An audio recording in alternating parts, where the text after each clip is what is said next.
Obediência e confiança.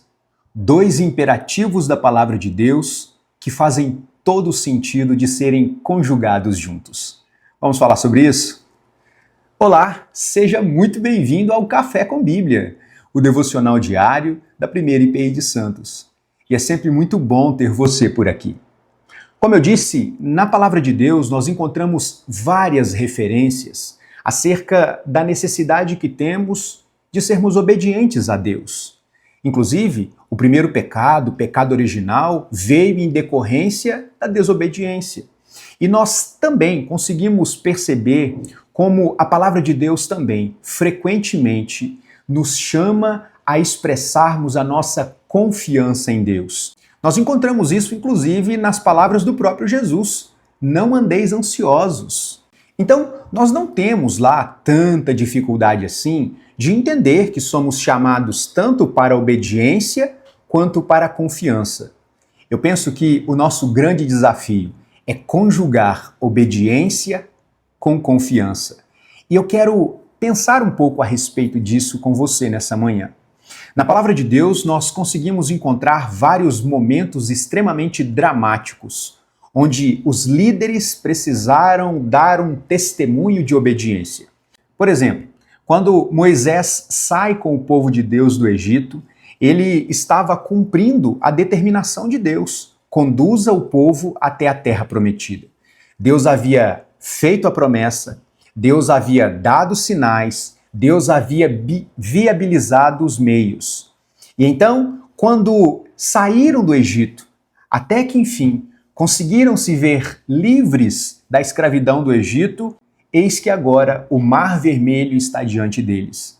Atrás vinha Faraó com todo o seu poder bélico em fúria para resgatar, enfim, promover uma grande chacina no povo de Deus. Diante daquele impasse, o povo murmurou. E Moisés chega diante de Deus: e agora, Senhor, o que faremos? Deus responde a Moisés de maneira muito curiosa: Moisés, por que clamas a mim? Diga ao povo que marche.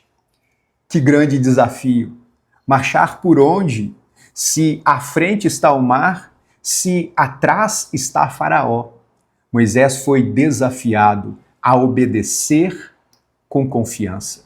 E quando isso aconteceu, o milagre de Deus foi operado. O mar se abre e o povo atravessa o Mar Vermelho a pés enxutos. E nós podemos aqui elencar vários outros momentos onde o povo de Deus foi chamado a dar um testemunho tanto de obediência quanto de confiança.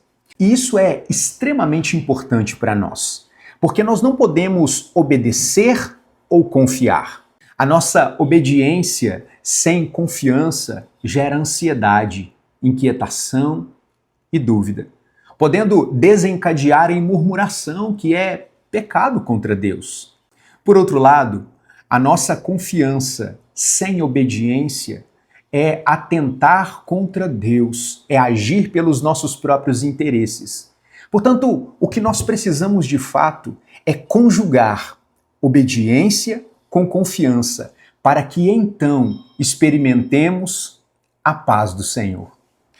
Eu sei também que obedecer sempre é um grande desafio para nós, que herdamos a natureza pecaminosa. O nosso coração é naturalmente inclinado àquilo que é avesso à vontade de Deus. Portanto, obedecer exige esforço da nossa parte, intencionalidade em agir em conformidade com o Deus que nós servimos. Mas nós precisamos obedecer, mesmo quando obedecer não parece fazer sentido. Veja a situação de Moisés. Estava diante do mar. Não havia um barco ali. Moisés não caminharia sobre as águas pelo seu próprio poder, ele não tinha condições de fazer isso. Portanto, ele não apenas obedeceu, ele também confiou.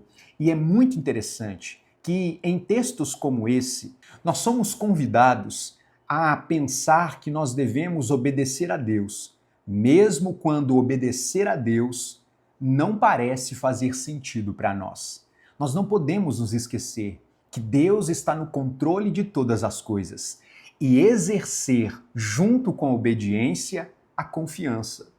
E a conjugação destes dois atos de amor, obedecer e confiar, trará paz ao nosso coração, inclusive, sobretudo, em momentos de tempestades, em fases difíceis da vida. Eu não sei exatamente qual é o seu momento de vida, por quais lutas você tem passado, com quais tentações você tem lidado. Eu não sei exatamente qual é o seu mar vermelho, mas eu sei que se vale para Moisés e se é palavra de Deus, nós somos igualmente chamados a obedecer e confiar, e então desfrutar da bênção de Deus, ainda que em dias de tempestade. Que Deus nos ajude, que Deus encha o nosso coração de fé, para não apenas confessarmos estas palavras como sendo verdadeiras, mas também vivermos essa verdade na nossa vida de maneira prática. Que desafio nós temos no devocional de hoje. E por isso eu quero convidar você para orarmos juntos. Deus querido, nós somos gratos ao Senhor, porque Sua palavra nos instrui, nos edifica, nos consola e também nos desafia. Por isso, Deus, hoje nós queremos pedir que o Senhor fortaleça o nosso coração, que o Senhor, ó Deus, trabalhe a nossa mente para que possamos responder, ó Deus, à vontade do Senhor para nós, com obediência, sem questionamentos, com obediência e com confiança, para que então, ó Deus, desfrutemos da paz que só a obediência e a fé no Senhor podem produzir no nosso coração. Oro pela minha vida, pelos meus desafios pessoais, profissionais, mas oro também pela vida de cada um dos meus irmãos, aqueles que nesse momento comigo oram ao Senhor, colocando diante do Senhor os seus próprios dilemas. Deus, dá-nos, como povo do Senhor, a capacidade de sermos fiéis a Ti em todos os momentos da nossa vida. E nos ajude, Deus, a sermos mais obedientes e mais confiantes, para que desfrutemos da paz e do descanso que só o Senhor pode conceder a nós. Que a bênção do Senhor seja sobre a nossa vida e que o Seu nome seja glorificado em tudo. Em nome de Jesus. Amém. Que Deus abençoe sua vida. Que você tenha um ótimo dia e, é claro, como sempre, um ótimo café com Bíblia. Nos vemos amanhã. Tchau.